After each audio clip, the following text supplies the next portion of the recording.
Current update में आज का हमारा विषय है सौर कोरोना में छोटे लूप। सबसे पहले देख लेते हैं पूरे एपिसोड में किन किन मुद्दों पर बात करेंगे। जानेंगे चर्चा में क्यों, मुख्य बिंदु, भारतीय खगोल भौतिकी संस्थान के बारे में और अंत में देखेंगे अभ्यास प्रश्न को। तो चलिए शुरू करते हैं।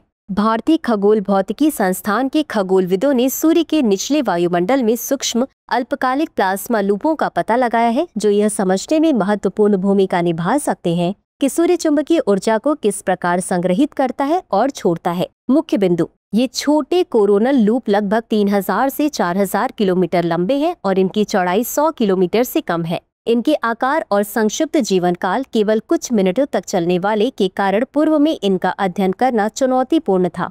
ये चुंबकीय पुनर्संयोजन एक ऐसी प्रक्रिया जिससे सौर वायुमंडल में अचानक ऊर्जा विस्फोट होता है के बारे में अंतर्दृष्टि प्रदान करते हैं तथा उनके शीर्ष से निकलने वाले प्लाज्मा जेट से जुड़े होते हैं जो बड़े सौर कोरोनल घटनाओं जैसे सौर प्रज्वाल व कोरोनल मास इजेक्शन को प्रतिबिंबित करते हैं। डिफरेंशियल एमिशन मेजर एनालिसिस एक विशिष्ट तापमान पर प्लाज्मा से उत्सर्जन की मात्रा को इंगित करता है। से पता चला कि छोटे कोरोनल लूपों में प्लाज्मा का तापमान कई मिलियन डिग्री से ऊपर बढ़ रहा था जो क्रोमोस्फीयर के लिए असामान्य रूप से उच्च था, जहां प्लाज्मा का घनत्व कोरोना की तुलना में काफी अधिक होता है। इसके परिणाम स्वरूप मौजूदा सौर तापन मॉडल को चुनौती मिलती है जो सूर्य के वायुमंडल के निचली परतों में ऐसे चरम तापमान की व्याख्या करने में कठिनाई का सामना करते हैं। लद्दाख स्थित भारत के नेशनल लार्ज सोलर टेलीस्कोप जैसे भविष्योन्मुखी टेलीस्कोप इन विशेषताओं का और अधिक अन्वेषण करने में सहायक हो सकते हैं। NLST देश में प्रस्तावित भू आधारित ऑप्टिकल और निकट अवरक्त अवलोकन सुविधा है। इसे सौर चुंबकीय क्षेत्रों की उत्पत्ति तथा गतिशीलता से संबंधित प्रमुख वैज्ञानिक मुद्दों की एक श्रृंखला को संबोधित करने हेतु डिजाइन किया गया है। अब जान लेते हैं भारतीय खगोल भौतिकी संस्थान के बारे में।